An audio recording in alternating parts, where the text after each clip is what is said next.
Pirated SPG. Striktong patnubay at gabay ng magulang ang kailangan. Maaaring may masiselang tema, lengguwahe, karahasan, sexual, horror o droga na hindi angkop sa mga bata.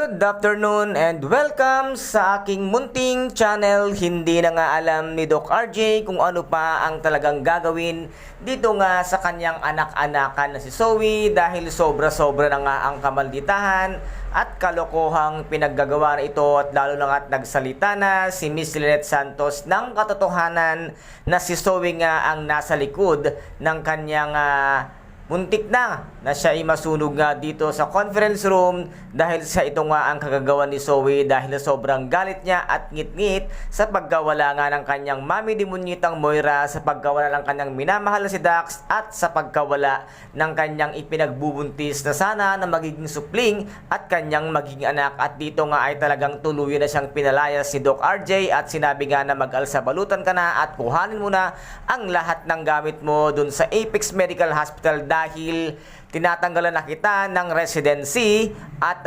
pansamantalang ikaw muna ay masususpinde hanggat hindi ka nagbabago. Ngunit talaga namang wala lang pagbabago ang bruhang si Zoe dahil talagang nasa dugo niya na ang kriminal dahil nga ang kanyang tatay na si Doc Carlos ay nagbabaliw-baliwan at isa ring kriminal, lalong-lalo na nga ang kanyang mami demonyitang si Moira ang tunay na kriminal at ganun din ang kanyang lola Chantal na isa rin palang dugo ng kriminal. At dito na kaya tuluyang magsasalita itong ating takot na si Dr. Lyndon Javier na ayaw niyang ipagtapat ang katotohanan kahit kay Dr. Annalyn Santos dahil ayaw niya nga ng gulo at ayaw niyang masangkot dahil meron nga sila dating usapan nito ngang si Dr. Carlos Benitez. Ngayon naman ay kailangan mo nang ipagtapat ang lahat, Doc Carlos, dahil nasa mental na ang iyong kinakatakutan na si Dr. Carlos Benitez. At dito nga ay malalaman na at sasambulat na nga